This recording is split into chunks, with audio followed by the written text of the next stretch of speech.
नाशिक महानगरपालिकेच्या 122 जागांसाठी येत्या 15 जानेवारी 2026 रोजी मतदान होणार आहे आणि 31 डिसेंबर 2025 रोजी उमेदवारी अर्ज भरण्याची अंतिम तारीख पूर्ण झाली आहे। हे मतदान 29 महानगरपालिकांमधील एक भाग असून महाराष्ट्राच्या राजकारणात नाशिकचं महत्त्व मोठं आहे।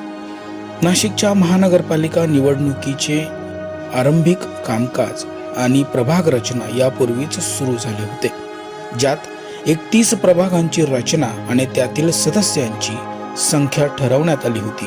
यामुळे निवडणुकीच्या पूर्वतयारीला वेग आला होता। 23 डिसेंबर ते 30 डिसेंबर 2025 या कालावधीत उमेदवारी अर्ज भरण्याची प्रक्रिया सुरू होती। शेवटच्या दिवशी राजकीय वातावरण अतिशय तापलेलं होतं। अर्ज भरण्याचा अंतिम दिवस 30 डिसेंबर 2025 होता। यावेळी अनेक उमेदवारांनी अर्ज दाखल केले आणि यापूर्वी मिळालेल्या आकडेवारीनुसार भाजपकडे 122 जागांसाठी हजारोंच्या वर इच्छुक उमेदवारांनी अर्ज केले होते। म्हणजे प्रत्येक जागेसाठी तिपटीपेक्षा जास्त लोक पात्र झाले होते। हे राजकीय गोंधळाचं कारण बनलं। निषेध करणार आम्ही आमच्या महाराष्ट्राचे लोकप्रिय मुख्यमंत्री देवेंद्र फडणवीस यांना आम्ही सांगणार आहे। आमच्या तळागाळातले मुख्यमंत्री फडणवीस साहेब आणि गिरीश भाऊ महाजन यांच्याकडे आम्ही कंप्लेंट करणार आहे आणि यांनी काळा बाजार केलेला एबी फॉर्म घेऊन पळाले। 35-40 वर्षाच्या कारकिर्दीमध्ये कधी चाललं नाही असं हे आज आलेले कार्यकर्ते तिथं फॉर्म भरताय आणि हे चोरून लपून एबी फॉर्म घेऊन पळताय, अध्यक्षाला घेऊन पळताय, फॉर्म घेऊन पळताय। हे लोकशाहीचा बरोबर नाहीये। जे डॉक्टर बाबासाहेब आंबेडकरांनी संविधानामध्ये निवडले, देवेंद्र फडणवीस साहेबांचे कार्यकर्ते, आम्ही प्रधानमंत्री नरेंद्र मोदी साहेबांचे कार्यकर्ते, गिरीश भाऊ महाजनांचे कार्यकर्ते आहे। परंतु स्थानिक आमदारांनी हे भानगडी लावण्याचं काम केलेलं आहे। या आमदारांचा सुद्धा आम्ही निषेध करतोय। सीमाताई हिरेंनी सर्व कार्यकर्त्यांना बोलून कोणाला कोरे काम केले, कोणाला काय केले आणि मी आता गेल्यानंतर सीमाताईंनी सांगितलं दार लावून मध्ये घेतलं सुद्धा नाही, फटाफट दरबार लावून घेतला। आम्ही 40 वर्षापासून काम करतो साहेब। तळागाळातले कार्यकर्ते ज्यावेळेस भारतीय जनता पार्टीचं म्हणजे आम्ही 35 वर्ष पण काम केलं, त्यांचे एबी फॉर्म यांनी चोरून विकले। माझा फर्स्ट आरोप आहे पश्चिम विधानसभा मतदारसंघाच्या आमदारांचा।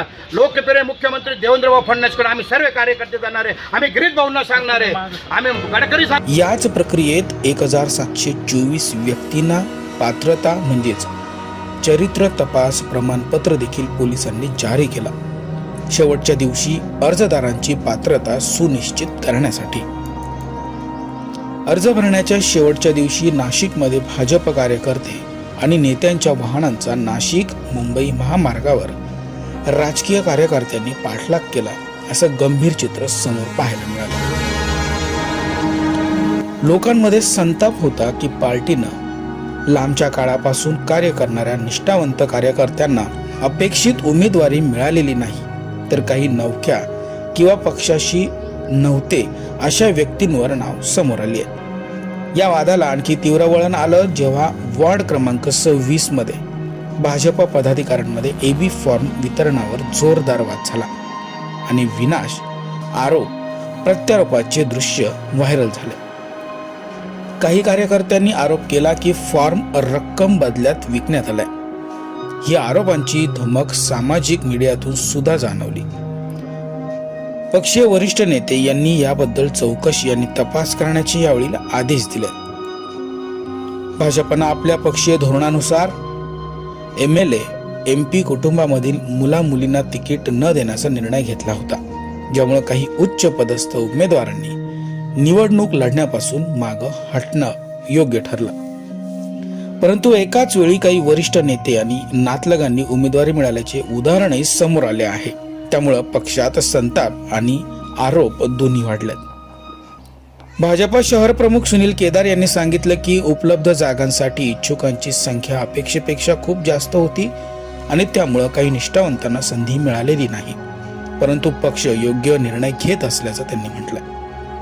भाजपनं पूर्वी विद्यमान माजी 22 नगरसेवकांचं तिकीट रद्द करून नवीन उमेदवारांना संधी देण्याचा निर्णय घेतलाय, जे अनपेक्षित आणि वादग्रस्त ठरलं। नाशिकमध्ये महायुतीचा तालमेल बुजत आहे।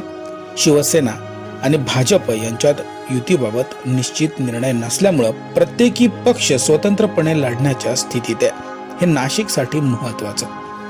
ही बाब इतर शहरांपेक्षा भिन्न आहे, कारण युती काही ठिकाणी जळगावमध्ये झाली असली तरी नाशिकमध्ये युतीचा अंतिम निर्णय होताना दिसलाच नाही. त्याचबरोबर महाविकास आघाडी, ज्यामध्ये काँग्रेस, एनसीपी, एसपी आणि शिवसेना उद्धव बाळासाहेब ठाकरे यांचा समावेश आहे, त्यांनी 27 महानगरपालिकांमध्ये संयुक्त लढत देण्याची घोषणा केली आहे, ज्यात नाशिक देखील सामील आहे. तर म्हणजे जे झालं ते अतिशय चुकीचं झालेलं मला असं वाटतं. कारण आपल्याला माहिती आहे इथे जागा 122 आहे, मागणारी संख्याच हजारामध्ये जवळपास होती. अनेक इच्छुक उमेदवार होते. त्यामुळे आज शेवटचा दिवस बी फॉर्म द्यायचा, चिन्ह द्यायचा, आणि त्यामुळे अनेक लोकांना वाटतं की मलाही तिकीट पाहिजे, मलाही तिकीट पाहिजे, आणि त्यामुळे या ठिकाणून बी फॉर्म देण्याचं काम सुरू होतं. त्या ठिकाणी काही 100-150 कार्यकर्ते आले आणि त्यांनी या ठिकाणी गोंधळ घातला. ही वस्तुस्थिती आहे. पण याच्या मागचं कारण हेच आहे की सगळ्यांना वाटतं की आम्हाला बी फॉर्म मिळाला पाहिजे, आम्हाला पक्षाचं तिकीट मिळालं पाहिजे. पण जागा या सगळ्या फक्त 122 आहेत आणि मागणारे 1000 आहेत. त्यामुळे हा गोंधळ या ठिकाणी निश्चित झालेला आहे. आता जर आमच्या अध्यक्ष इथून फॉर्म घेऊन निघाले नसते तर अनेक लोकांना फॉर्म देता आले नसते, राहून गेले असते बी फॉर्म देण्याचं. आणि म्हणून त्यांनी त्या ठिकाणी ते गाडीत टाकले आणि कार्यालयाकडे ते निघालेले, दुसरीकडे निघालेले होते. पण मला असं कळलं की काय करते, पुन्हा त्यांच्या मागे पाठलाग केला, त्यांना थांबवलं, पुन्हा त्यांना इथे आणलं. निश्चित गोंधळ या ठिकाणी झालेला आहे. भाजपची प्रतिमा मलिन झाली आहे. या सगळ्यामुळे सामान्य जे भाजपचे मतदार आहेत त्यांनी नाराजी व्यक्त केली आहे. खरं अतिशय म्हणजे चुकीचा प्रकार आहे. असं होताच कामा नये. म्हणजे बी फॉर्म देताना इथे कोणीतरी 100-150 लोक येत आहेत आणि गेटवर सोडून इथे कुठतायत, मारामाऱ्या भांगडी करतायत. हे अतिशय अयोग्य आहे, अतिशय चुकीचं आहे. म्हणजे त्या बाबतीमध्ये कुठेही बी फॉर्म गायब वगैरे झालेले नाहीत.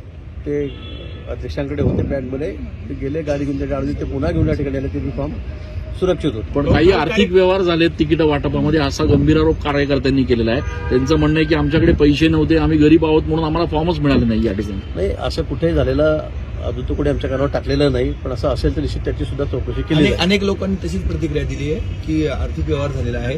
जे कमिटीमध्ये होते ते कमिटीचे लोक तिकीट वाटप करताना मोठ्या प्रमाणात पैसे घेतले.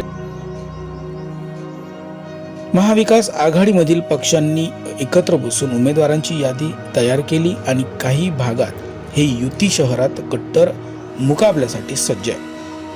काँग्रेसनंही निवडणुकीसाठी उमेदवारांची यादी जाहीर केली आहे आणि त्यांच्या मतदार आधारासह शहरातील स्थानिक बळ वाढवण्याचा प्रयत्न करत आहे. हे सर्व राजकीय पक्ष आता नाशिकमध्ये प्रत्येक जागेवर जोरदार लढाई करीत असल्याचं चित्र आहे. हे स्थानिक मुद्द्यांवरून बरेच मतदार प्रभावित होण्याची शक्यता आहे. अर्ज भरण्यापूर्वी लोकांमध्ये आणि कार्यकर्त्यांमध्ये ज्या तणावाचा अनुभव आला आहे तो फक्त निवडणूक जिंकण्यापुरता नाही, राजकीय विश्वास, पारदर्शकता आणि पक्ष नेतृत्व यावर प्रश्न उभा ठाकलेला आहे. सोशल मीडियावरही कार्यकर्त्यांनी आरोप केला आहे की मोठ्या रकमेसाठी तिकीट देण्यात आलंय, निष्ठावंत कार्यकर्त्यांना दुर्लक्षित करण्यात आलंय, नवीन लोकांना पात्रता कशी मिळाली अशा शब्दात संताप व्यक्त केला जातोय. नाशिक महानगरपालिका निवडणूक ही केवळ स्थानिक प्रशासनाची निवडणूक नाही, तर ती राजकीय समीकरण, पक्षीय धोरणे, कार्यकर्त्यांचा अपमान व संताप आणि राजकीय वादांचं महत्वाचं क्षणांचं चित्र देखील आहे. भाजप, महाविकास आघाडी, काँग्रेस आणि अन्य पक्षांची रणनीती, जागा वाटप, कथा, अर्ज भरायच्या शेवटच्या दिवसाचे हंगाम, हे सर्व घटक मिळून नाशिकसाठी एक अत्यंत प्रचंड आणि उत्कंठावर्धक निवडणूक वातावरण तयार झालंय. व्हिडिओ जर्नलिस्ट दीपक पगारे, जागृत लोकशाही, नाशिक.